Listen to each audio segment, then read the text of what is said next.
Un grupo de jóvenes políticos extraordinarios juntos por el canal de los campeones. Podcast político por Luna TV. Muy buenas tardes a todos y a todas los seguidores de Luna TV en este programa de jóvenes extraordinarios llamado Podcast Político. En este momento les acompaña una servidora, Mileima Izquierdo, Fernando Bonilla y Pedro Agustín Castillo Jr. Entonces estaremos hablando de temas muy interesantes de actualidad y que ustedes tendrán el acceso en todas nuestras plataformas digitales y redes sociales. Síganos por Luna TV, Canal 53. Pedro, ¿cómo estás? Saludos compañeros, saludos Santiago, saludos República Dominicana. Muy buenas tardes, muy buenos días, muy buenas noches.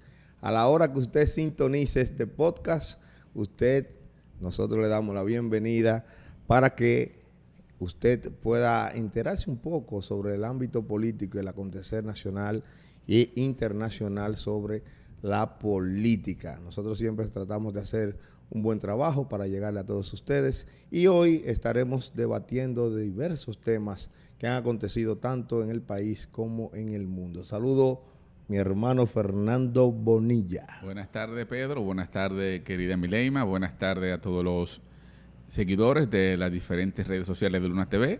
Les solicitamos que se suscriban al canal de YouTube, que nos sigan a través de todas nuestras plataformas, Facebook, Twitter, Instagram, TikTok.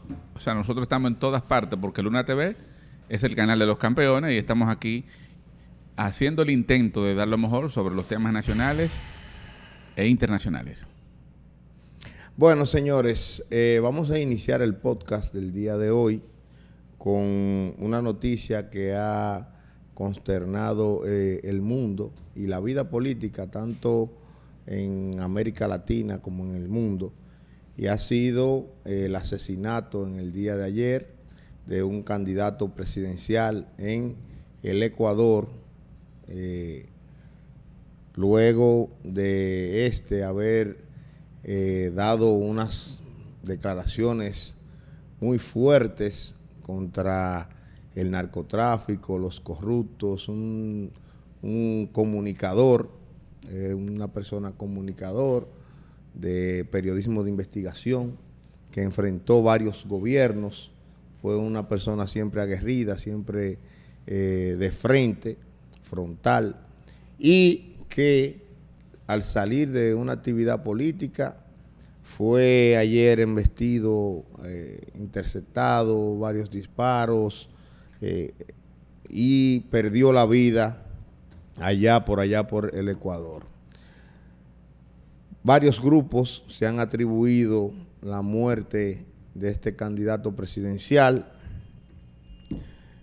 Salió un grupo diciendo que ellos era el grupo de los lobos, que fue quienes se dieron el crédito de haberle quitado la vida a este candidato presidencial, pero posteriormente salió otras declaraciones de representantes supuestamente del real grupo de los lobos, diciendo que ellos no tienen nada que ver con esta muerte del señor Fernando Villavicencio.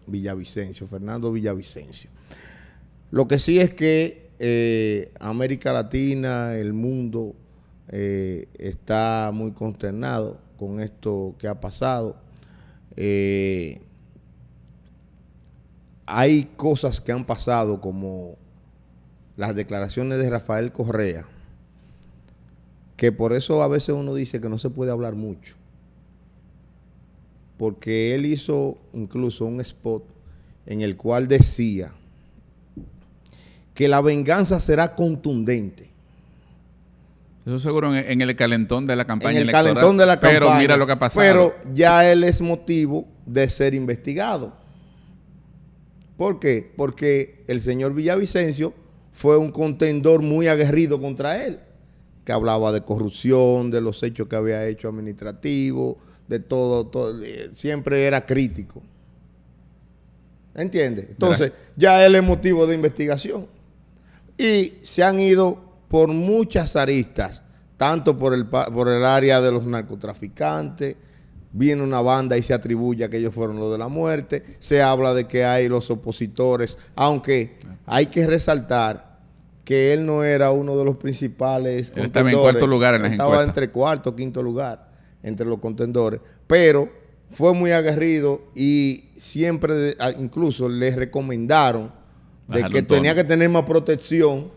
Y él dio un discurso diciendo que, porque que él andaba con el pecho abierto, que no le importaba. Sí, exactamente. Anda un discurso en redes sociales que se hizo viral, donde él le decía a la gente saliendo de un meeting político, de una actividad proselitista, donde él le decía a la gente, ustedes son mis chalecos antibalas.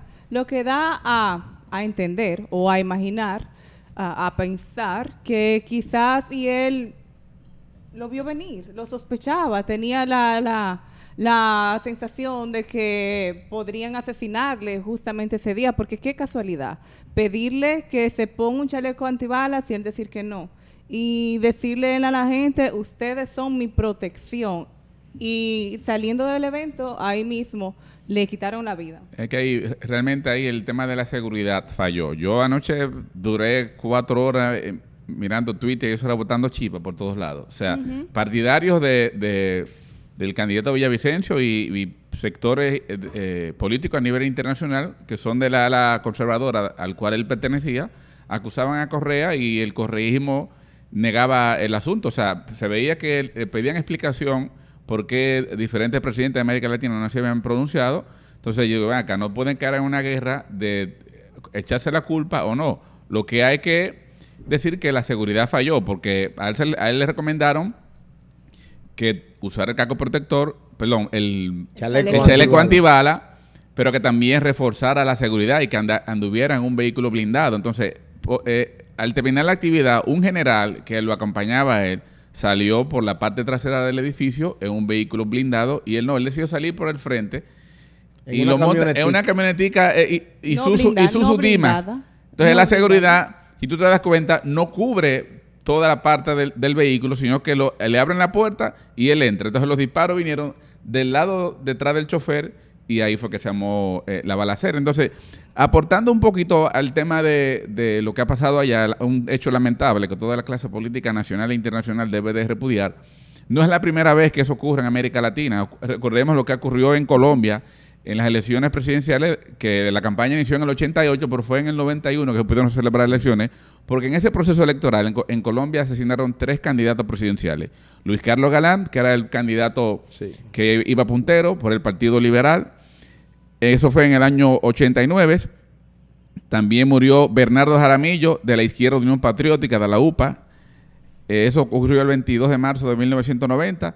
Y finalmente murió Carlos Pizarro, que fue asesinado el 21 de abril del mismo año. O sea, en Colombia ocurrió eso, por 3 años después, en México, luego de dar un discurso importantísimo en la Plaza de la Revolución, Luis Donaldo Colosio dio una frase, que esa frase fue prácticamente, muchos analistas dicen que ha sido una sentencia de muerte, porque el PRI, que era que tenía gobernando más de 60 años en México, dio un discurso que decía, México tiene hambre, México es un pueblo con hambre y sed de justicia, y luego en Tijuana fue asesinado. Entonces hay otros aspectos que en Estados Unidos también en los 60 asesinaron a un precandidato presidencial, que es George Wallace, que era gobernador del estado de Alabama. También Robert Kennedy, el hermano menor del expresidente John F. Kennedy, que murió asesinado ya siendo presidente en el año 63, y su hermano fue asesinado en el Hotel Embajador de Los Ángeles. Pero en ese momento Robert Kennedy se había postulado. Sí, él había sido procurador general, lo que es el procurador general de la República aquí en el gobierno de su hermano, y él aspiraba a ser candidato presidencial. Estaba disputándose la candidatura con Lyndon B. Johnson. Entonces, en el 68, en medio de una actividad en el Hotel Embajador de Los Ángeles, fue asesinado. Pero en Estados Unidos, aunque han asesinado 2 candidatos presidenciales, se da la particularidad que es el país donde más presidentes en funciones han sido asesinados, como fue Abraham Lincoln, Jane Garfield, William McKinley y John F. Kennedy. Entonces, realmente es una situación muy penosa lo que está pasando en América Latina, que uno pudiera decir que viene relacionado con la atomización de la actividad política, tanto en Bolivia, Perú, ahora Ecuador. O sea, lo que ha pasado en los últimos 8 años con el tema de la guerrita esa de lo de derecha, de izquierda. Entonces, mira lo que han llegado. La estabilidad democrática de Ecuador está yo diría que está en cuidados intensivos y quisiera escuchar las opiniones de ustedes. Vamos a dar la bienvenida a nuestro compañero Randy Estrella, que acaba un experto en política internacional. Y este sí es politólogo que sabe bien de la materia. Saludos, Fernando, Pedro, Izquierdo, señorita Izquierdo. Y saludos a los seguidores de nosotros que cada día están ahí observando y aprendiendo junto con nosotros acerca de las situaciones que se dan tanto a nivel nacional como a nivel internacional. Sí. Mira, este es un tema extremadamente delicado, ya que, como bien decía Fernando, en Ecuador se está librando una gran batalla electoral, pero las batallas electorales que se está librando allá no es como República Dominicana, donde los candidatos, todos, pues terminan en el centro. Allá se está librando una lucha de extremos y donde se afectan intereses muy marcados. Es el caso de la candidata del correísmo y Villasencio, que representaba parte de los opositores al correísmo y que son más que adversarios políticos, son enemigos acérrimos. Y inmediatamente ocurre el asesinato. Vimos cómo se empezaron a dar una serie de especulaciones y acusaciones directas en contra de Rafael Correa y ese grupo político, lo que cual está encabezando las encuestas la candidata Luisa González. Así es, lo cual considero irresponsable de parte de quienes lo estaban haciendo o quienes todavía ¿Pero por qué tú dices irresponsable? Irresponsable porque si hay alguien que no le convenía que sucediera un hecho de ese tipo, es el correísmo. Pero Correa hizo la amenaza, ¿sí o no? No, amenaza no. ¿Fue una amenaza política? Correa cuando se habla de venganza. No. Correa no en ningún momento ha hecho una amenaza mortal contra absolutamente nada. Pero dijo una venganza contundente. No. Pero una venganza política. Se puede interpretar, como una decía venganza ahorita. política. Interpretativa la palabra. Lo que pasa es que como estamos en campaña, todos los ataques, como si tú fueras diputado o senador, tú tienes inmunidad parlamentaria. Mira, entonces, en el fervor de la campaña, se dice eso.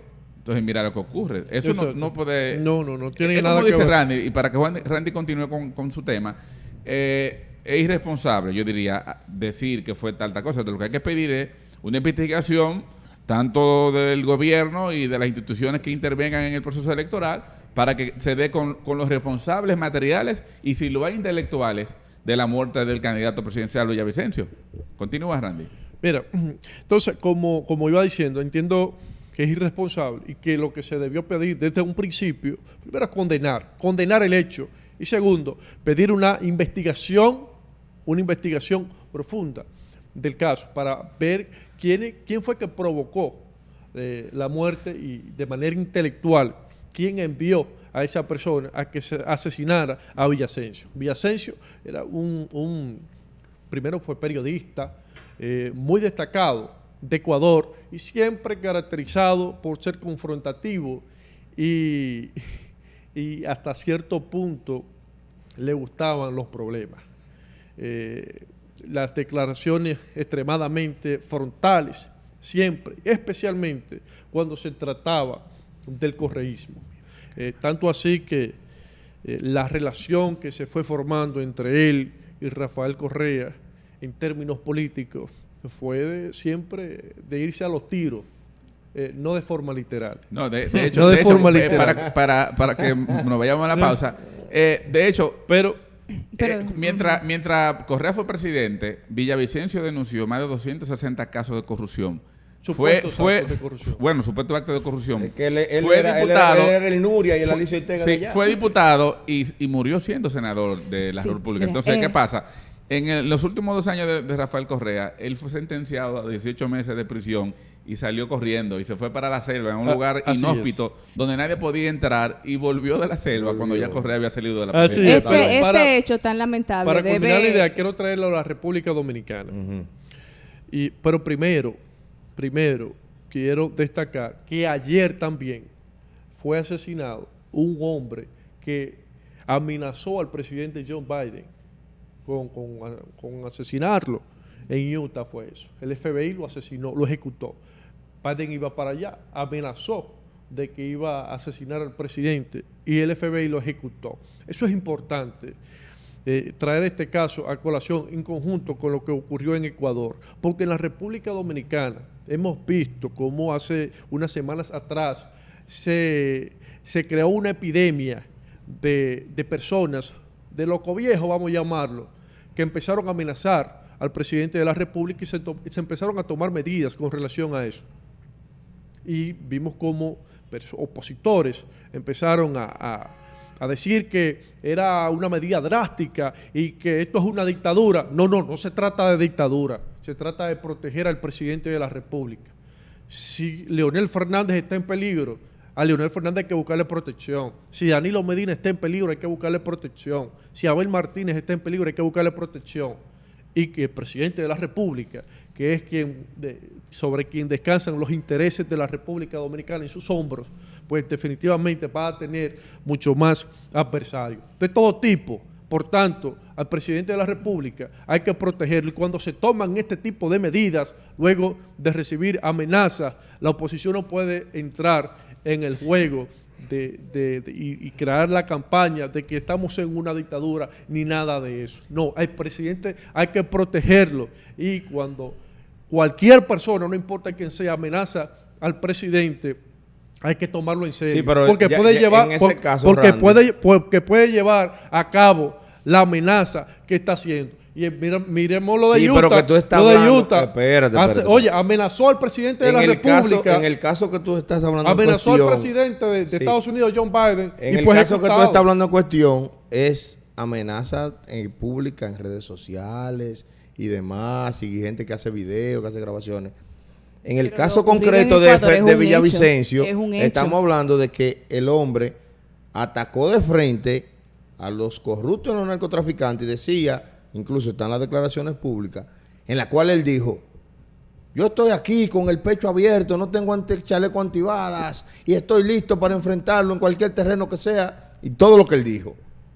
Porque ya él tenía una guerra abierta contra ellos. Entonces, cuando tú tienes una guerra abierta y te abren muchos frentes, tú no sabes de dónde vino el primer potazo. Te va a dar los brazos. Exactamente. En ese momento, con tantos frentes abiertos, lo natural es cerrar la seguridad, o sea, reforzar la seguridad. No, pero tenía que 30 seguridad que le había puesto el gobierno. Este hecho tan también, lamentable ocurrido en Ecuador debe llamarnos a preocupación en la comunidad internacional. ¿Por qué? Porque en la historia de Latinoamérica, nosotros, los países latinoamericanos, vamos viviendo simultáneamente los mismos eventos. Recordemos que cuando estábamos en dictadura en este país, también otros países del Caribe y latinoamericanos estaban en dictadura. Cuando empezamos a salir de dictadura y pasar a la democracia, lo íbamos haciendo al mismo tiempo con otros países. No olvidemos que en el año 2021, para diciembre del año 2021, asesinan al presidente de Haití. Jovenel Moïse. Repita el nombre, por favor. Entonces, ahora muere un candidato presidencial en Ecuador. Es para que nos preocupemos, o sea, y vayamos tomando lupa y no perdamos el rastro de lo que va ocurriendo, porque cuando esto ocurre, no se condena y no tiene consecuencias, se hace extensivo a otros países en Latinoamérica. Antes de irnos a la pausa, quiero reseñar con relación a este hecho que los Estados Unidos emitió un comunicado esta tarde diciendo que el atentado contra Fernando Villavicencio ha sido un ataque contra la democracia y el Estado de Derecho de ese país del Ecuador. Ahí está el comunicado, fue publicado ya esta tarde por altos funcionarios del gobierno de Joe Biden. Seguimos aquí, vamos a una breve pausa, seguimos en este subpodcast político. Estás viendo Podcast Político en Luna TV, Canal 53. En breve regresamos.